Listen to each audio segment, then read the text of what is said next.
Okay. Praveen పగడాల గారికి కూడా వచ్చిన కామెంట్లో ఒక 2-3 కామెంట్స్ ఏంటంటే, ప్రవీణ్ పగడాల గారు, మీరు క్రైస్తవ విశ్వాస ప్రచారాన్ని చేసే దిశలో మతాలపైన విరుచుకుపడుతున్నారు.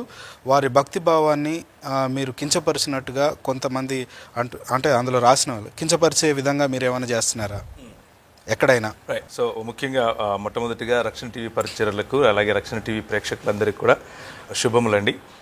నాతో పాటి సహా వక్తలుగా వచ్చినటువంటి వారికి, భాస్కర్ రాజ్ గారికి, అలాగే విజయశంకర్ రెడ్డి గారికి, అలాగే సోదరుడికి కూడా నేను సాయంకాల పొందాలు తెలియజేస్తున్నాను.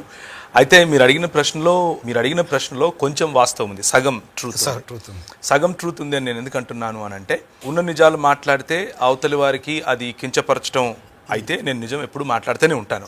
మొదటి విషయం. రెండో విషయం ఏంటంటే, మీరు ఒక్కసారి 2011 నుంచి హిస్టరీ చూడండి.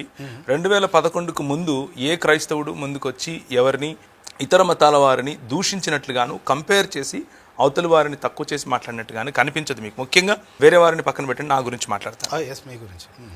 2011లో ముస్లిం సముదాయం వైపు నుంచి కొంతమంది అల్లరిమూకలుగా బయలుదేరి మీటింగులు పెట్టి క్రైస్తవ సాహిత్యాన్ని, క్రైస్తవ బైబిల్ని, క్రైస్తవ సంఘాలని చెరపట్టే ప్రయత్నం చేశారు. దానికి ధీటైన సమాధానంగానే మేము ముందుకొచ్చి మాట్లాడటం మొదలుపెట్టాం.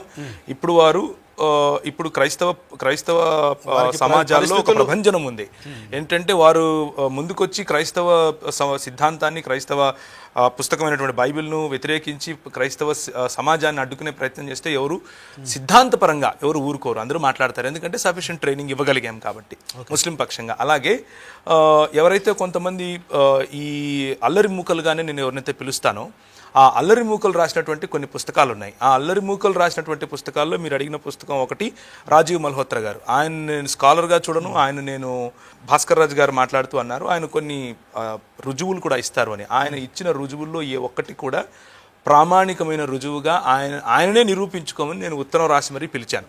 పిలిస్తే ఆయన వస్తానన్నారు. మొదటగా నా దగ్గర ఈమెయిల్ ట్రైల్ ఉంది, మీరు కనెక్షన్ ఇస్తే నేను అందరికి కూడా చూపించగలుగుతాను. నేను రాసినటువంటి ఉత్తరానికి ఆయన స్పందించారు. నేను, మా మిత్రుడైనటువంటి నరేంద్ర సాహు గారు మేము రాస్తే స్పందించాడు, వస్తానన్నాడు. ఆ తర్వాత మా డినామినేషన్ అడిగాడు, మేము చెప్పాము మేము క్రైస్తవ సముదాయం తరఫుగా వస్తామని చెప్పాము. ఆ తర్వాత ఆయన మేము చేసినటువంటి పనిని, మేము చేసినటువంటి చర్చలను చూశారేమో కాబోలు, ఒకవేళ చూసుండొచ్చు. ఆ తర్వాత ఆయన మేము మీతో చర్చ చేయము అని చెప్పి వెళ్ళిపోయాడు. ఇది జరిగినటువంటి సత్యం. సో క్రైస్తవ సముదాయం ఎప్పుడు కూడా ఎవరిని కించపరిచి మాట్లాడటానికి మొదటిగా అడుగు వేయదు. ఎందుకంటే అది మా సిద్ధాంతం కాదు. మా సిద్ధాంతం ఏమిటి అని అంటే, మాలో ఉన్నటువంటి సత్యాన్ని స్పష్టంగాను, నిర్భయంగాను, సహేతుకంగాను ప్రజలకు చెప్పటం మాకు ఇచ్చినటువంటి ఆజ్ఞ. ఆ ఆజ్ఞను టీవీ మాధ్యమం ద్వారా, అలాగే పరస్పర చర్చల ద్వారా, అలాగే సహేతుకమైనటువంటి మంచి ఫ్రెండ్షిప్ అంటాం కదా, స్నేహభావంతో చెప్పుకోవటానికి మేము ఎప్పుడు ఇష్టపడతాం. అది రాజ్యాంగం ఇచ్చేటటువంటి హక్కు కూడా.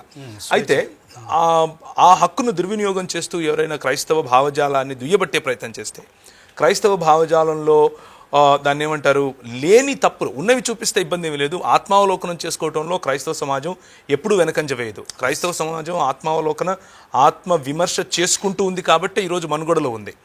సో ఆత్మవిమర్శ, ఆత్మావలోకనం చేసుకోవడానికి ఇష్టపడినటువంటి వాళ్ళు, వారిలో ఉన్నటువంటి పుండ్లు, వారిలో ఉన్నటువంటి గజ్జి, వారిలో ఉన్నటువంటి భయంకరమైన ఈ అణగదొక్కేటటువంటి ఈ వివక్షతో కూడినటువంటి భావజాలం పెట్టుకుని క్రైస్తవ సంఘం పైన, క్రైస్తవ భావజాలం పైన మాట్లాడటానికి, విరుచుకుపడటానికి, వారిని విభజించి పాలించే ప్రయత్నం చేయటానికి, క్యాస్ట్ బేస్ మీద ఎవరైతే ముందుకు వచ్చారో అలాంటి వారిని ఎదుర్కోవటానికి, వారి యొక్క తెలివి తక్కువతనాన్ని ప్రజలకు చూపించడానికి సాక్షి అపాలజెటిక్స్ నెట్వర్క్ తరఫున మేము ముందుకు వచ్చాం. ఇందులో ఏ ఇబ్బంది లేదు, అది ఒప్పుకుంటున్నాను అందరి ముందు. మేము వచ్చాం, విమర్శించాం, కానీ వారు చేసిన విమర్శకు ప్రతి విమర్శ చేశాం తప్ప మేము సొంతంగా ముందుండి చేసిందేం కాదు.